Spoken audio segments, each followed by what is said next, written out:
ജസ്പതി, ഈ മാറ്റങ്ങളെ എങ്ങനെയാണ് കാണുന്നത്? ബി ജെ പിക്ക് ഒരു ആശങ്കയുണ്ടോ ഈ വിഷയത്തിൽ? ഭക്തജനങ്ങളും വിശ്വാസികളും ഇടതുപക്ഷത്തേക്ക് മാറുന്നുണ്ടോ? NSSന്റെ പെരുന്ന വഴി ബി ജെ പിയെ സംബന്ധിച്ച് യാതൊരു ആശങ്കയുമില്ല.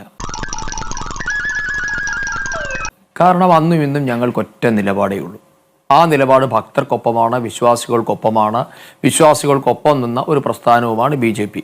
എന്തുകൊണ്ടാണ് യുവതികളെ സന്നിധാനത്ത് വരെ എത്തിയിട്ടും കയറ്റാതിരുന്നത്? തന്ത്രി നടയടച്ചിടും എന്ന് പറഞ്ഞ ഒരു കാര്യത്തോടൊപ്പം തന്നെ അവിടെ ഉണ്ടായിരുന്ന ഭക്തരുടെ ചെറുത്തുനിൽപ്പ്. ആരാണ് ആ ചെറുത്തുനിൽപ്പിന് നേതൃത്വം കൊടുത്തത്? കേരളത്തിൽ നിങ്ങൾ 1900 കേസുകൾ, 2000-ഓളം കേസുകൾ എന്നൊക്കെ പറഞ്ഞില്ല. 2000 കേസുകളൊന്നുമല്ല, അതൊക്കെ സർക്കാരിൻ്റെ കള്ളക്കണക്കാണ്.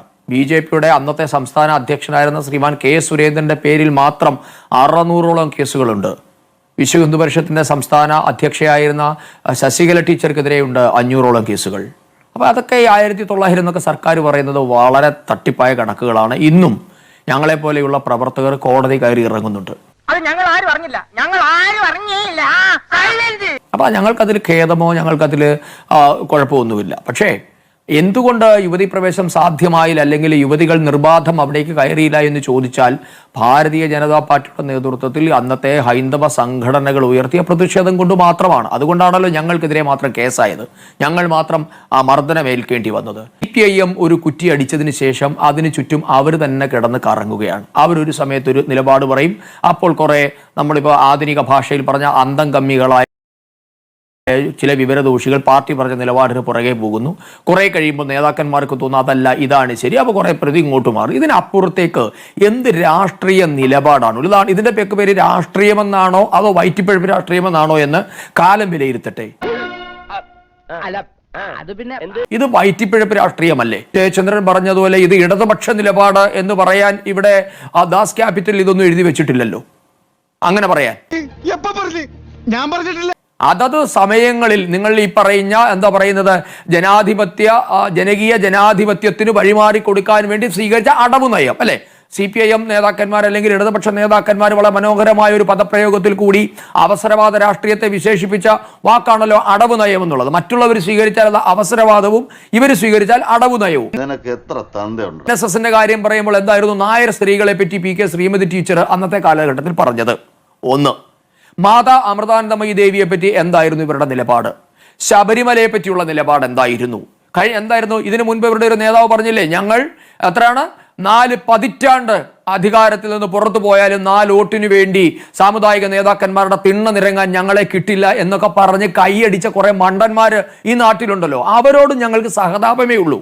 അതുകൊണ്ട് CPIMO ഇടതുപക്ഷമോ ഇന്ത്യയിൽ എക്കാലവും സ്വീകരിച്ചിരുന്നത് അതത് കാലത്തെ നേതാക്കന്മാരുടെ വയറ് നിറയ്ക്കാനുള്ള വയറ്റിപ്പിഴപ്പ് രാഷ്ട്രീയം. പിണറായി വിജയന് അധികാരത്തിൽ കടിച്ചു തൂങ്ങാൻ ഏതെങ്കിലും തരത്തിൽ ഭൂരിപക്ഷ സമുദായത്തിന്റെ പിന്തുണ കൊണ്ട് സാധിക്കുമോ? ഈ ഒരു പരീക്ഷണമാണ്. 100% ഞാൻ യോജിക്കുന്നു. ഭരണഗതിയിൽ സുജന മര്യാദ എന്ന് പറയുന്ന ഒരു സാധനമുണ്ട്. ശ്രീ M ജയചന്ദ്രൻ ഓരോ മണ്ഡലമാസ കാലഘട്ടത്തിലും നട തുറക്കുമ്പോൾ ഈ ദേവസ്വം മന്ത്രിമാരായിരിക്കുന്ന ചില വിഡ്ഢിക്കോമരങ്ങളുണ്ടല്ലോ, അവർ കെട്ടും കെട്ടി മല കയറാറുണ്ടല്ലോ. അവിടെ ചെന്നിട്ട് കൈയും കെട്ടി നിൽക്കുന്നതോ അപ്പോൾ ഒരു സുജന മര്യാദയും പ്രത്യഭിവാദ്യവും ഒന്നും ഞങ്ങളാരും കണ്ടിട്ടില്ല. ശ്രീ M ജയചന്ദ്രൻ, അവിടെ എന്താണ്? അവിടെ നട തുറക്കുമ്പോൾ ഒരു കൈ എടുത്ത് തൊഴാൻ ഉള്ള മര്യാദ കാണിക്കാത്തവന്മാര് 4 വോട്ടിന് വേണ്ടി അമൃതാനന്ദമയി ദേവി എന്നല്ല, നാളെ നിങ്ങൾ ഇപ്പോൾ പുച്ഛിക്കുന്ന ഭാരതാംബയെ പുകഴ്ത്തും. നാളെ നിങ്ങൾ കാവിക്കൊടിക്ക് കീഴിൽ അണിനിരക്കും. യാതൊരു തർക്കവുമില്ല.